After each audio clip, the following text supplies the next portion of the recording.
Hey everybody, how's it going? This is Max with BuzzTox here, and I am back with a Wheel of Time, Season 1, Episode 5, reaction and review, where I give my thoughts, feelings, and opinions, and potentially predictions on what will happen next. Now, I have to say, first of all, this episode blew away my expectations. It's the best episode I've seen so far. It was filled with really tense scenes. And I loved it because a lot of it wasn't predicated on this action fantasy. You weren't running away from darkness or Trollocs. It was really just really deep character moments. Some of these scenes were so powerful. And I think it just goes to show that you don't need a giant action set piece to really have an epic scene. And I got to talk about the last scene that left me speechless. I thought it was amazing. It was Lan saying goodbye to his friend Steppen. And I feel like, first of all, there's so much world building here where they wear a white gown when they're mourning the loss of a warden or an Aes Sedai. The way that they pounded their chests, I thought it was so powerful. And just how they had Lan get so emotional. I think it was such a powerful scene because he's such a strong character. And then what I loved about the scene even more was it not only was the power of Lan getting emotional, it was the power that the character is so strong that he made Moiraine get emotional because she was obviously feeling for her warden and her friend. And then Nynaeve even got very emotional as well. And I think it was just an excellent scene. Maybe a little critique. I wouldn't have had him scream so much. I think the scene would have been much more powerful if they just kept him quiet. I don't think he needed to scream. I think the scene was that powerful. So I think that was so impressive. And first of all, I want to just talk about Lan. And this character, when the show started, I saw him as just a side character, kind of a plot driver. He's the guy who can fight. He's the guy who's going to get them out of situations.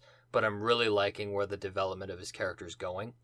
I feel like this episode really laid the groundwork of a potential romance between Nynaeve and Lan. And I think it also foreshadowed a lot of upcoming potential situations. Because Nynaeve is seen as a very powerful potential Aes Sedai. So naturally, they're all talking and gossiping and trying to almost take her for their own section. The Red Woman was talking to Moiraine, saying that Nynaeve has more of a disposition to be a Red Sister. And they kind of sparred words. And I like the banter because they're sisters, but they're also, in a way, competitors, and they don't necessarily love each other. So that was a lot of gossip in this episode, is where is Nynaeve going to settle? What is her disposition? What is her ability? And what faction of the Aes Sedai is she going to join? And that naturally comes with the question of who is her warden going to be? And I think that goes hand in hand with the scene of Lan, and his emotions affected her so deeply. And we see in a scene as well with Steppen and Lan talking about Nynaeve. And Steppen has realized that Nynaeve clearly has feelings for Lan. She's always hanging by the fire to talk to him. She's almost latched onto him. And then those foreshadowing became even further when Moiraine was talking to her other sister. And she was talking about a magical ability to sever the bond between an Aes Sedai and their warden. And I think the scene was shot to make us believe that Moiraine was really talking about Steppen and his Aes Sedai who died. But I think in reality, Moiraine is very clever. She's thinking ahead. And I think she can see potential in Lan having eyes for Nynaeve and vice versa. So I think her talking about severing the warden from the Aes Sedai is really her severing herself from Lan so he can be Nynaeve's warden. I feel like we got plenty of foreshadowing for that. Then the other aspect of Lan's story is we really dived into his relationship with Steppen. And I love these scenes because they're character scenes. We learned a lot about Steppen as a character. They did a great job at painting a picture of his character before his death, that he was an alcoholic. And his Aes Sedai found him, and she believed in him, and she empowered him, and he ended up being her warden. And we've seen Lan and Steppen's relationship develop.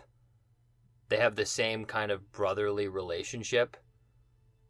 where they have a love for each other, but also there's some misunderstanding there. So I liked seeing them together because there was this innate tension.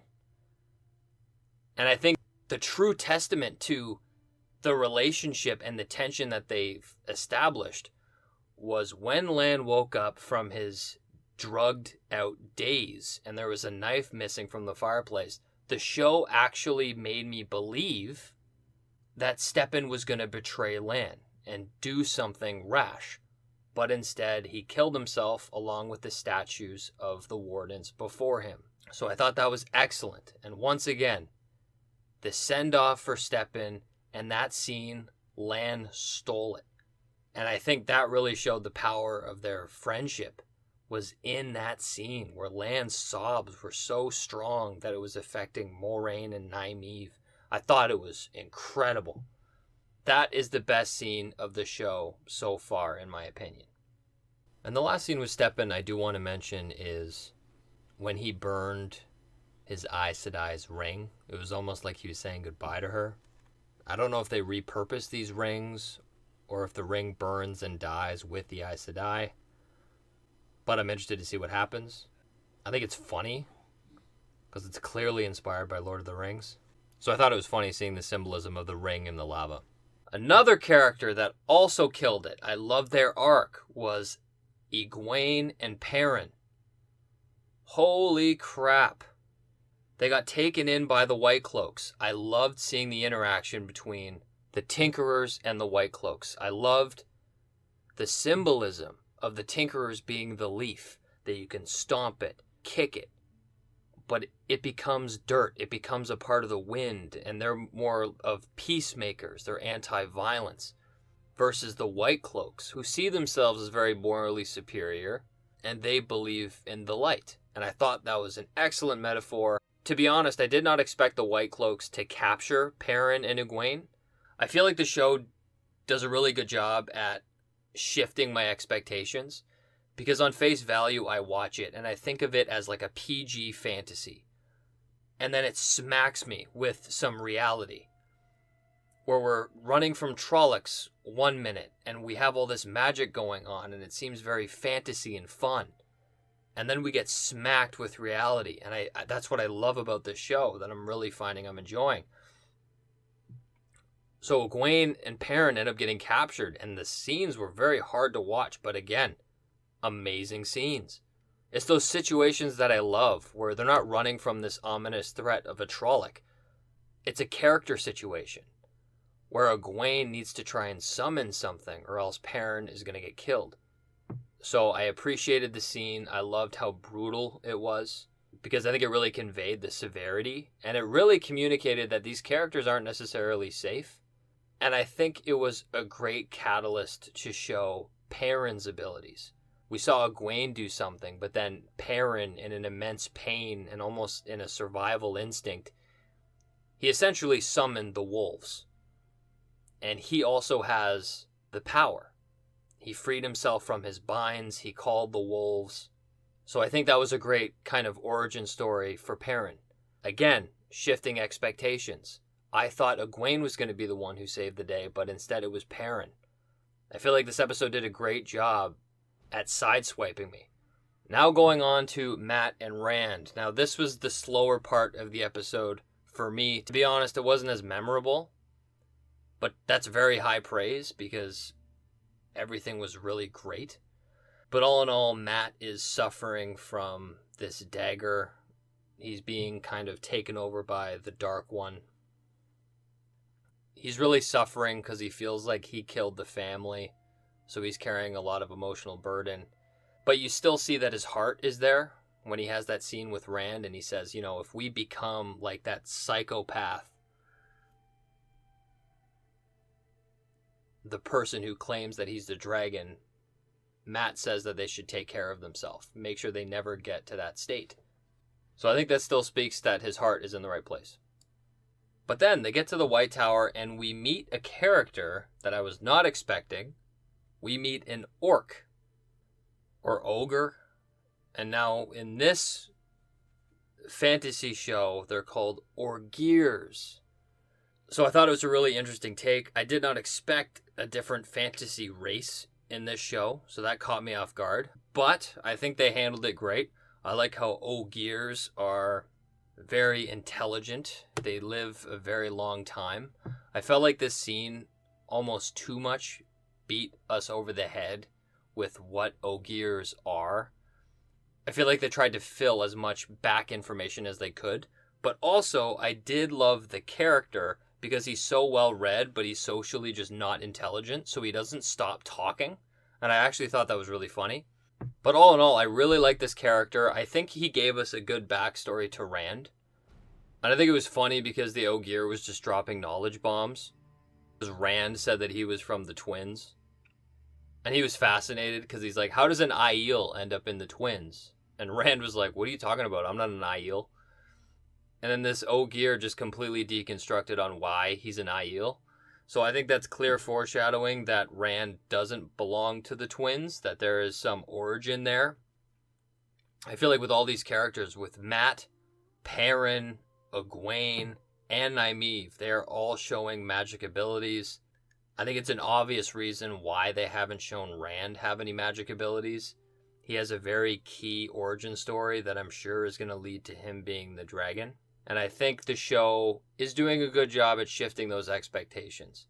Because at this point, the least capable person seems to be Rand, and he's going off sheer will and positivity.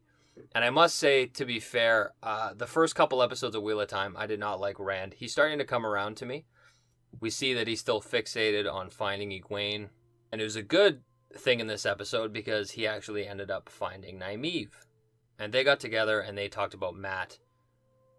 Rand is clearly worried about Mat because he seems like he's hearing voices. He's going kind of psychotic, like the ability is taking him over.